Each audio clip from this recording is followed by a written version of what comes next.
Assalamu alaikum. Hello viewers, this is Jubair from MappedTech and welcome back to Map Suggestions. Around 50,000 টাকা। বর্তমানে বাংলাদেশে একটি নতুন laptop কেনার প্রেক্ষাপটে এই বাজেট রেঞ্জটি হচ্ছে one of the most used budget range. অর্থাৎ এই বাজেট রেঞ্জের ল্যাপটপগুলি বাংলাদেশে সবচেয়ে বেশি পরিমাণে সেল হয়ে থাকে। তো সেজন্যই হয়তো বা MappedTech বা ম্যাপ সাজেশনসের প্রথমে উচিত ছিল এই সম্পর্কে একটি ভিডিও প্রকাশ করা। বিভিন্ন ব্যস্ততার কারণে মূলত সেটি করা হয়ে ওঠেনি। সেজন্য ফাইনালি হাজির হয়ে গেলাম এই বাজেট রেঞ্জের টপ 5 বেস্ট ল্যাপটপস নিয়ে। তো ভিউয়ার্স, চলুন আর দেরি না করে দেখে নেওয়া যাক ল্যাপটপসগুলি। অ্যান্ড ভিউয়ার্স, এই সাজেশন লিস্টে তৈরির সময় আমরা একটি ল্যাপটপের যেসব কম্পোনেন্টসগুলোকে সবচেয়ে বেশি প্রায়োরিটি দিয়েছি তাদের মধ্যে প্রথম অবস্থানে অবস্থান করা কম্পোনেন্টটি হচ্ছে এদের প্রসেসর, দেন এদের আপগ্রেডেবিলিটি অপশন, অ্যান্ড ফাইনালি এদের ডিসপ্লে, অ্যান্ড তারপর আদার থিংস। ভিউয়ার্স, প্রথমে জেনে নেওয়া যাক আমাদের এই আজকের সিলেক্টেড বাজেট রেঞ্জের বাংলাদেশের বাজারে অবস্থান করা ল্যাপটপগুলির মধ্যে বেস্ট প্রসেসরগুলির র্যাঙ্কিং। তো প্রথম অবস্থানে অবস্থান করা প্রসেসরটি হচ্ছে 10th জেনারেশনের Intel core i5 1035G4। Second প্রসেসরটি হচ্ছে কোর i5 1035G1। থার্ড প্রসেসরটি হচ্ছে AMD Ryzen 5 3500U। Fifth core i5 8265U। And finally the sixth processor is core i5 8250U। তো ভিউয়ার্স, চলুন এবার এই বাজেট রেঞ্জের আশেপাশের সেরা ল্যাপটপগুলির মিনিমাম রিকোয়ারমেন্টস জেনে নেওয়া যাক।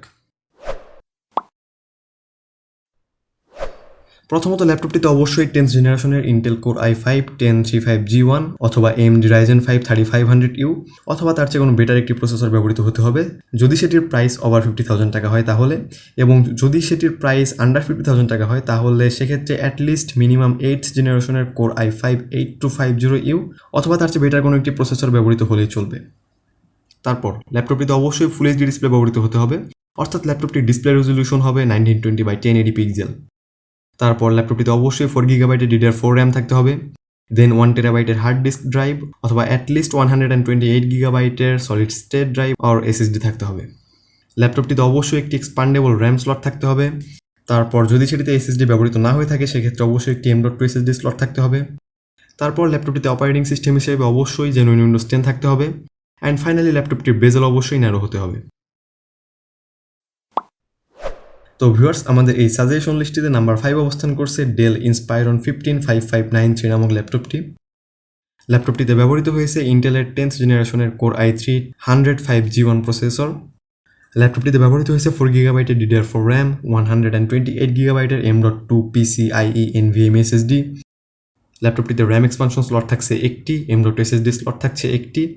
তারপর এর ম্যাক্সিমাম র্যাম সাপোর্ট হচ্ছে 32GB। এতে ব্যবহৃত হয়েছে 15.6 ইঞ্চের full HD IPS display. That means এটি হচ্ছে একটি আইপিএস প্যানেল সমৃদ্ধ ডিসপ্লে, অ্যান্ড এটির রেজলিউশন অবশ্যই 1920x1080p। ল্যাপটপটিতে ব্যবহৃত গ্রাফিক্স চিপসেট হচ্ছে ইন্টেল ইউএসডি গ্রাফিক্স 620। তারপর এতে ব্যবহৃত অপারেটিং সিস্টেম হচ্ছে উইন্ডোজ 10 হোম। অ্যান্ড ফাইনালি এই ল্যাপটপটির প্রাইস হচ্ছে 49,000 টাকা। অ্যান্ড এই প্রাইসে এই ল্যাপটপটির স্পেশাল ফিচার্সের মধ্যে অন্যতম হচ্ছে এর ব্যাকলিট কিবোর্ড, ব্যাকলিট কিবোর্ড, তারপর এর ফিঙ্গারপ্রিন্ট স্ক্যানার, তারপর এর আইপিএস ডিসপ্লে, তারপর এর ideal USB and other portings. That means সেটিতে অবশ্যই 2টি USB 3.1 Gen 1 type A port and একটি USB 2.0 টাইপ এ পোর্ট রয়েছে। অ্যান্ড ফাইনালি এর thinner bezel design.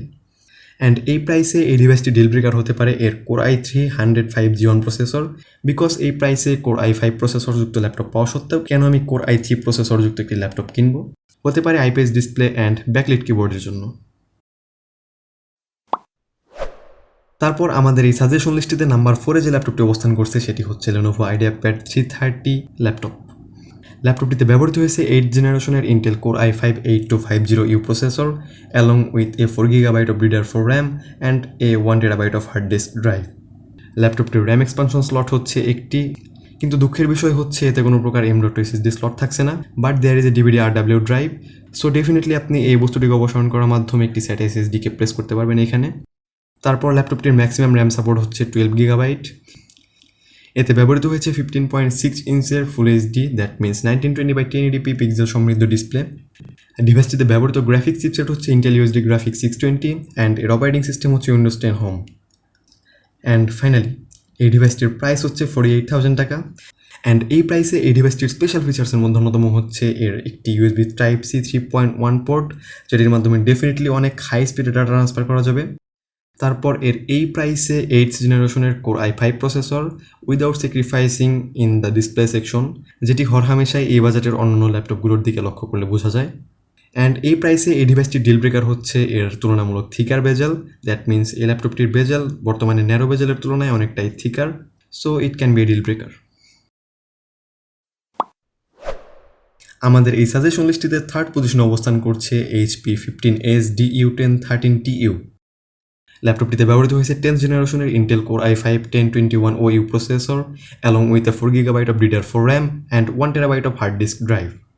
ল্যাপটপটিতে RAM expansion slot থাকছে একটি, M.SSD স্লট থাকছে একটি, এর ম্যাক্সিমাম র্যাম সাপোর্ট হচ্ছে 32GB। ল্যাপটপটিতে ব্যবহৃত হয়েছে 15.6 ইঞ্চের ফুল এইচডি ডিসপ্লে, এতে ব্যবহৃত গ্রাফিক্স চিপসেট হচ্ছে Intel USD graphics 620 and finally এর অপারেটিং সিস্টেম হচ্ছে উইন্ডোজ 10 হোম। অ্যান্ড ফাইনালি এই ল্যাপটপটির প্রাইস হচ্ছে 53,500 টাকা। অ্যান্ড এই প্রাইসে এই ল্যাপটপটির স্পেশাল ফিচার্সের মধ্যে অন্যতম হচ্ছে এর একটি USB 3.1 Gen 1 Type-C পোর্ট। অবশ্যই এই পোর্টটির মাধ্যমে আপ টু 5 Gbps স্পিডে ডাটা ট্রান্সফার করা যাবে কোনো একটি SSD বা পেন ড্রাইভের সাথে। তারপর এতে থাকা আরও দুটি USB 3.1 Gen 1 টাইপের পোর্ট। অ্যান্ড ফাইনালি এই প্রাইসে এই ডিভাইসটির ডিল ব্রেকার হচ্ছে এর i5 1021OU প্রসেসর। বিকজ প্রথমত এই ল্যাপটপটির প্রাইস অন্যান্য সব ল্যাপটপগুলির চেয়ে তুলনামূলক বেশি এই প্রাইস রেঞ্জে, অ্যান্ড 10th জেনারেশনের কোর i5 প্রসেসরগুলির মধ্যে এটি সবচেয়ে কম powerful processor, so it definitely can be a deal breaker. আমাদের এই সাজেশন লিস্টটিতে সেকেন্ড পজিশনে অবস্থান করছে Lenovo IdeaPad S14515II-L। ল্যাপটপটিতে ব্যবহৃত প্রসেসরটি হচ্ছে 10th জেনারেশনের Intel core i5 1035G4 processor, which is kindly the best processor in this price range.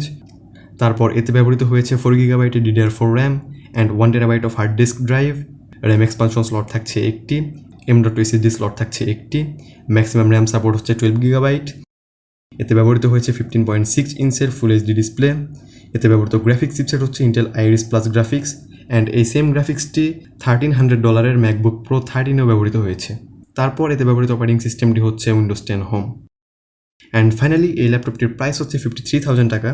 And এই প্রাইসে এই ল্যাপটপটির স্পেশাল ফিচার্সের মধ্যে অন্যতম হচ্ছে এর 10th জেনারেশনের Intel core i5 1035G4 processor, তারপর এর আইরিস প্লাস গ্রাফিক্স, তারপর এর আইডিয়াল USB পোর্টিংস, দ্যাট মিনস একটি USB 2.0 টাইপের পোর্ট অ্যান্ড দুইটি USB 3.1 Gen 1 টাইপের পোর্ট, অ্যান্ড ফাইনালি এর থিনার বেজেল ডিজাইন।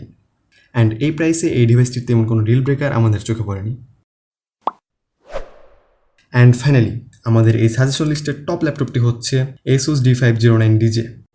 ল্যাপটপটিতে ব্যবহৃত প্রসেসরটি হচ্ছে AMD Ryzen 5 3500U। তারপর এতে ব্যবহৃত হয়েছে 4GB DDR4 RAM along with an 1TB of hard disk drive, RAM expansion slot থাকছে একটি, M.SSD স্লট থাকছে একটি, ম্যাক্সিমাম র্যাম সাপোর্ট হচ্ছে 12GB।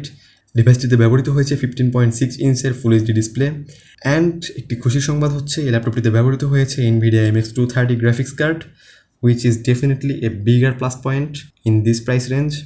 তারপর এতে ব্যবহৃত অপারেটিং সিস্টেমটি হচ্ছে উইন্ডোজ 10 হোম। অ্যান্ড ফাইনালি এই ল্যাপটপটির প্রাইস হচ্ছে 51,000 টাকা। অ্যান্ড এই প্রাইসে এই ল্যাপটপটির স্পেশাল ফিচার্সের মধ্যে অন্যতম হচ্ছে এর NVIDIA MX 230 গ্রাফিক্স কার্ড, তারপর এর AMD Ryzen 5 3500U প্রসেসর, এর ফিঙ্গারপ্রিন্ট স্ক্যানার, তারপর এর একটি USB 3.2 Gen 1 Type-C port, and finally এর থিনার বেজেল ডিজাইন। অ্যান্ড এই প্রাইসে এই ল্যাপটপটিরও তেমন কোনো ডিল ব্রেকার আমাদের নজর কাটতে সক্ষম হয়নি। তো ভিউয়ার্স, দয়া করে কোথাও যাবেন না, কারণ এখন আমরা সাম আপ করে ফেলবো এই হোল সাজেশন লিস্টটিকে। আপনি যদি একজন লাইট ওয়েট ইউজার হয়ে থাকেন, অফিস ওয়ার্ক করেই বেশিরভাগ সময় পার করে দিবেন, বা প্রাইমারি অ্যান্ড অনলি প্রায়োরিটি হচ্ছে অফিস ওয়ার্ক করা এই বাজেট রেঞ্জের ল্যাপটপের সাহায্যে, তাহলে ডেফিনেটলি 5th পজিশনে থাকা ডেল ইন্সপায়রন 155593 আপনার জন্য। এই কারণেই সাজেস্ট করলাম, because core i3 is enough capable to handle those office applications, and এর ব্যাকলিট কিবোর্ডের সাহায্যে আপনি ডেফিনেটলি ওভার দ্য নাইট কাজ করতে পারবেন।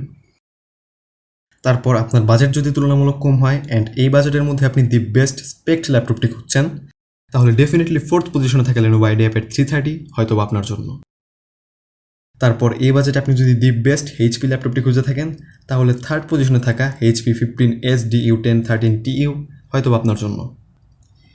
তারপর আপনি যদি এই বাজেট রেঞ্জের দি বেস্ট ইন্টেল প্রসেসরটি ল্যাপটপটি খুঁজে থাকেন, তাহলে ডেফিনেটলি 2nd পজিশনে থাকা Lenovo IdeaPad S145 আপনার জন্য, বিকজ এটিতে ব্যবহৃত হয়েছে বর্তমানে এই বাজেট রেঞ্জের দি বেস্ট প্রসেসর। অ্যান্ড ফাইনালি যদি আপনি এই বাজেট রেঞ্জের দি বেস্ট ওভারঅল ব্যালেন্স ল্যাপটপটি খুঁজে থাকেন তাহলে ডেফিনেটলি ফার্স্ট পজিশনে থাকা Asus D509DJ আপনার জন্য। অ্যান্ড একটি কোশ্চেন আসতে পারে, সেটি হচ্ছে সেকেন্ড অ্যান্ড ফার্স্ট পজিশনে থাকা ল্যাপটপ দুটির মধ্যে অ্যাকচুয়াল ডিফারেন্স কী অথবা পারফরমেন্স কোনটাই তুলনামূলক বেশি পাওয়া যেতে পারে। তো পারফরমেন্সের ক্ষেত্রে ডেফিনেটলি Asus D509DJ একটু এগিয়ে থাকবে because of its an external GPU. আবার অন্যদিকে Ryzen 5 3500U এর তুলনায় ইন্টেলের Core i5 Gen 3 5G4 এর ট্রানজিস্টর সাইজ 2 ন্যানোমিটার কম। সো আলটিমেটলি এই প্রসেসরটি থার্মাল পারফরমেন্স বেটার হবে ওই 3500U এর তুলনায়। তারপরও ওভারঅল পারফরমেন্সের দিক দিয়ে অবশ্যই Asus D509DJ ল্যাপটপটি একটু হলেও এগিয়ে থাকবে। তো ভিউয়ার্স, আশা করছি ইতিমধ্যে প্রত্যেকে আমরা আমাদের জন্য পারফেক্ট ল্যাপটপটি এই বাজেট রেঞ্জে খুঁজে পেতে সক্ষম হয়েছি। ভিডিওটি ভালো লাগে থাকলে please just hit the like button and thanks for watching guys.